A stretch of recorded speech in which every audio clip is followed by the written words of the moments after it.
According to the 2019 annual report, the FELE passing rate was 57%, which means that nearly half of the prospective educators who took it were left wondering what they could have done differently. My name is Jessica Solano, and I've helped thousands of Florida teachers, and today I'm going to help you become a school leader. This video is going to prepare you for the FELE, the Florida Educational Leadership Examination. And this video is going to cover three things: what's on the test and how to study for it, the main concepts that'll show up, and we're going to look at a few practice questions. Okay, let's go. Now, the FELE exam has three subtests. Subtest 1 is leadership for student learning. Subtest 2 is all about organizational development. And Subtest 3 covers systems leadership. In the end, you have to pass all three subtests to pass the FELE. But if you do fail one, you can just retake that one. Also, while the first two are all multiple choice, the third subtest has multiple choice and a short writing sample called the written performance section. I know, it sounds pretty scary, so let's start here. Within Subtest 3, there are 4 major competencies, which are the basis of the multiple choice questions, and each one is worth 25% of that grade. Now, the wording here is just awful. Look at this. Who talks like this? Okay, let's use these shorter names. Much better. And after the multiple choice section, don't forget about the writing sample. First up, decision making. On the FELE, they will expect you to follow these steps when making any decision. First, get your data. Analyze both qualitative and quantitative data. Next, conduct a needs assessment. This means deciding the areas of primary concern. Then, consider the budget. What money do you have to solve these issues? Now you get to make a plan, but make sure you collaborate with lots of people on your team. Collaboration is going to come up a lot. Principals are leaders, but they don't have to do everything by themselves. And finally, monitor progress. Grab that data again and see if you're getting the changes you want. Piece of cake, right? You know as well as I do that real life might be a little more complicated. But this is the process they want you to follow on the test. Expect to see a few questions about equity, so know these terms: ability grouping, tracking, and Title IX. You'll also need to know about participatory decision-making, Florida's Sunshine Law, and objectiveness in data. You might be familiar with these for being a teacher, but make sure you know how they matter when you're a principal. Next up, school management. Make sure you know your student schedule requirements, like the minimum number of days per year and hours per day. You're going to need to memorize a bunch of facts like this, but luckily the 240 study guide can help. Also in this area is school safety, which, as I'm sure you can guess, contains a bunch of legal jargon that you'll need to know. Don't worry, we'll cover it during legal practices. For this area, you might be asked about cultivating an authentic atmosphere for safety of everyone. Most of these questions are common sense, like making sure the doors are locked. After managing the school, it's time to manage resources. And by resources, I mean money. Make sure you know the 6 sources of funding for Florida, including what each one can be used for at your school. Same for federal, which is mostly the 3 areas of the Elementary and Secondary Education Act, usually shortened to ESEA. You'll also want to ensure staff are handling money responsibly. Again, most of this is common sense, like using a lockbox. You know what's not common sense? The FEFP funding formula. Let's take a peek into the 240 Tutoring Study Guide to see how it's broken down there. Essentially, the count of full-time equivalent students is multiplied by the specific weights of the program, and that gives you your weighted students. Now, that same number is multiplied by the base funding and the district cost differential for that district. And that's how you find out your base funding. Look, this comes up a lot. You need to understand this backwards and forwards and all of the requirements to even be an unweighted FTE to start with. Now, if that sounds great to you, you have to check out the study guide. There's a link below. Next up, legal practices. Ready for special education jargon? Remember these? Now, a lot of these you know from being a teacher, but again, you're going to have to answer questions as if you're the principal. And now that you are the principal, you'll have some new ones to know. Oh, and don't forget about students with limited English proficiency. Okay, enough jargon. Remember how I mentioned the legal parts of school safety and school management? Here's where the law comes up. Expect to see some questions making sure you know how to be compliant with these. Either Google them or master what you need to know in the 240 Study Guide. I'd recommend the second choice. We've done the research for you, and our content was crafted by experts in the Florida leadership field. Okay, that's it. That's what you need to know for Subtest 3. What about the essay? The what? Oh, right. Now, a lot of teachers fret over this part. Let's face it, most of us haven't written an essay in a really long time. A really, really long time. But luckily, this is not an essay. You usually look at some data, and then you write an email or a memo to the principal as if you're the assistant principal. And don't worry, because the data is something you're used to seeing, like Florida State exam scores. Here's the best thing to do. Take each task in the prompt and write a paragraph or two. Here's a sample that's similar to one that you might create. What's the data say? What's the instructional issue at play? What should you do? How are you going to monitor it? Take it one task at a time. Now that strategy part is really the heart of the writing. The 240 Study Guide has some common issues that you'll see and suggested actions to write about. Here's an example from the study guide. Think about issues from your campus. What has your administration done to address them? The 240 Study Guide also has sample case studies, so you can try writing yourself. Okay, now that's it. That is Subtest 3. Let's go back to the top. The first subtest is called Leadership for Student Learning. So, a test on leading the people who are leading the students who are doing the learning. Got it. Again, this subtest has 4 competencies. And here are the shorthand names we'll use to discuss them. First up, positive achievement. And by this, they mean positive achievement on standardized exams.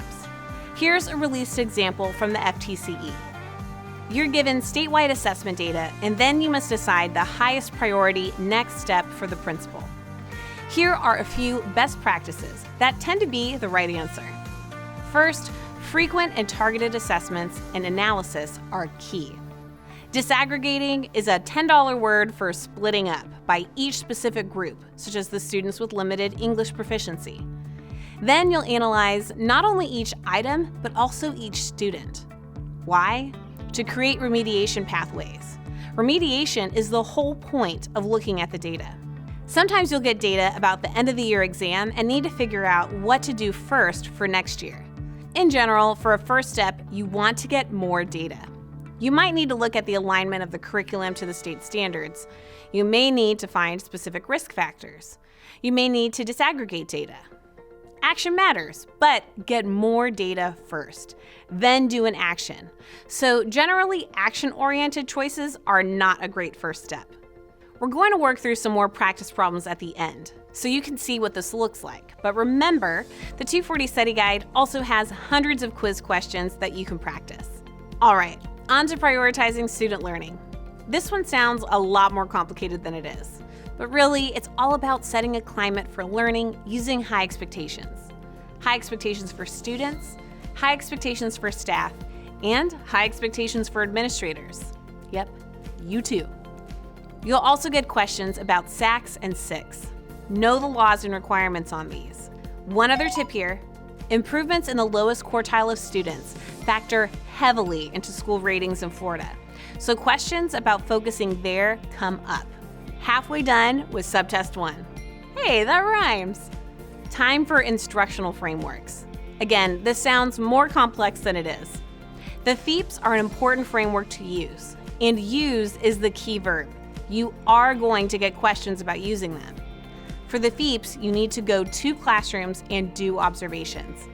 Additionally, the NG-SSS framework might show up, among other state standards. For the NG-SSS, you need to ensure that data-driven instruction is happening. Last but not least, let's talk about the school environment.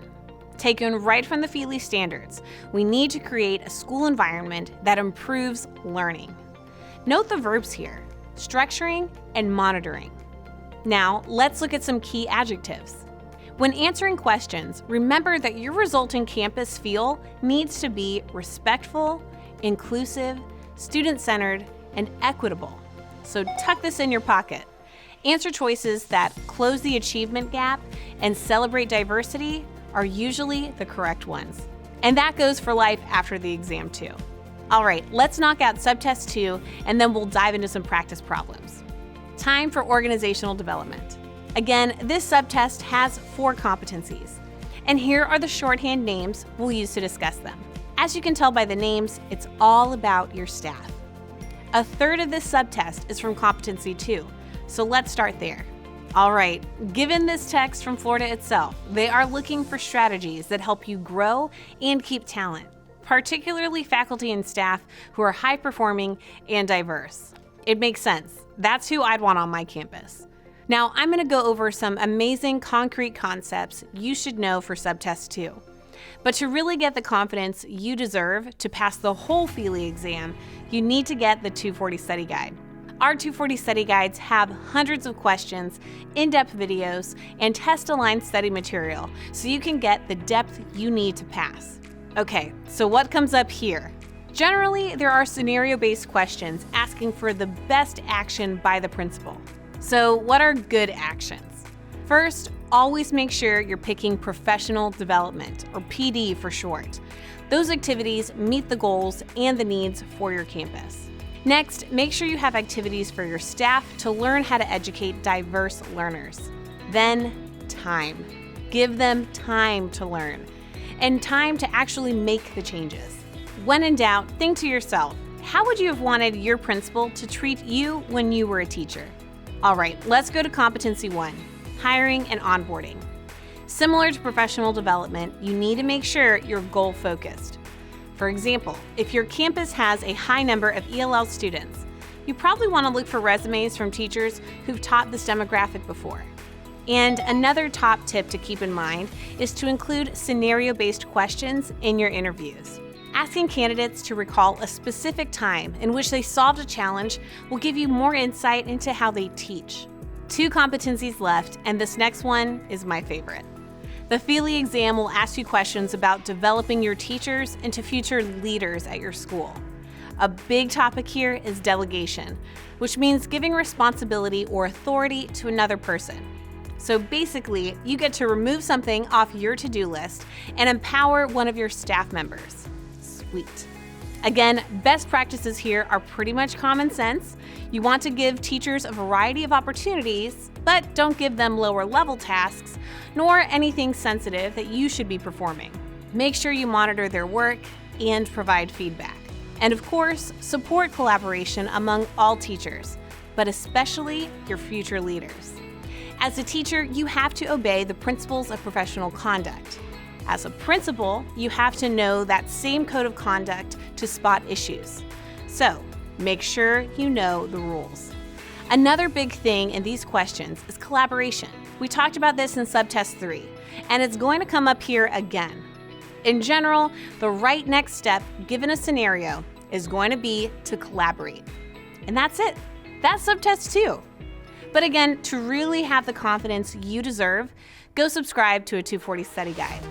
Now that we've gone over some of the big concepts on each subtest, let's look at some practice questions to show you how those concepts can appear on the FELE. Now, if you want a lot of practice questions, you can click the link to get a free practice test for each of the 3 subtests. At the end, you can get a score report on how well you did on the test.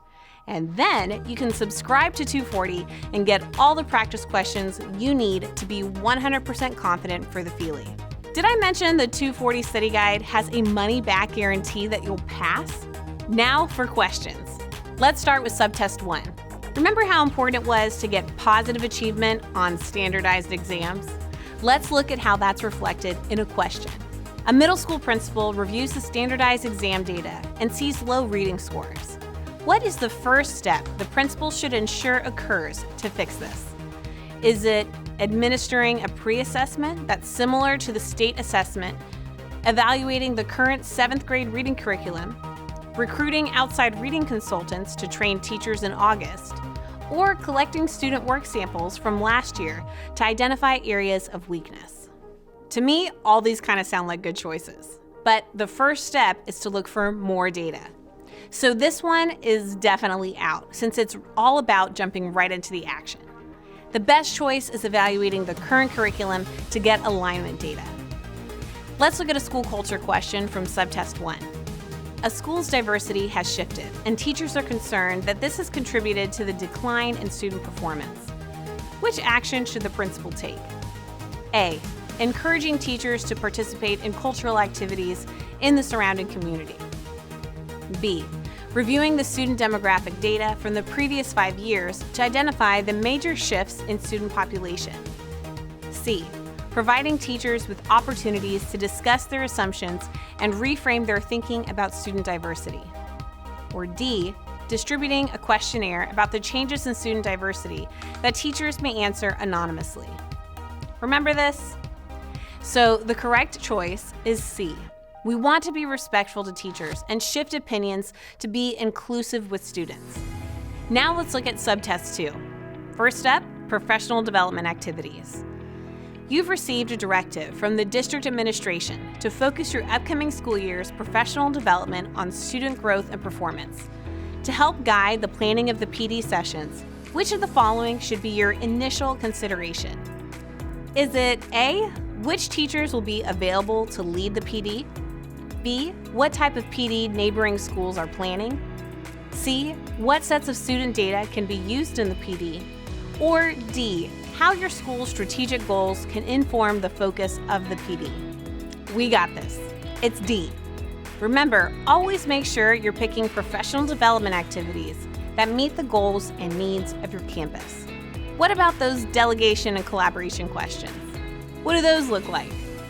A newly promoted assistant principal requires training on their position. The school leader believes that they cannot effectively train the new assistant principal and adequately meet the requirements of their own role at the same time. Which of the following is the best action to ensure that the new assistant principal is adequately trained and that the school leader is able to meet their responsibilities? A. Providing the assistant principal with a printed copy of their job description, roles, responsibilities, goals, and expectations for the school year. B. Seeking an assistant principal within the district to serve as a mentor for the new assistant principal, offering guidance and support throughout the school year. C. Having the assistant principal shadow the school leader for 2 weeks to learn the basics of the role. Or D. Assigning the assistant principal to work with the campus' most senior assistant principal to learn how to perform the duties of the new position. It's B. Mentorship with guidance and support. Check, check, check. Last up, Subtest 3. Let's look at an example of the very first thing we covered, decision making. A principal has just been hired at a middle school with various academic and discipline issues. They've spent the last week reviewing previous quantitative data.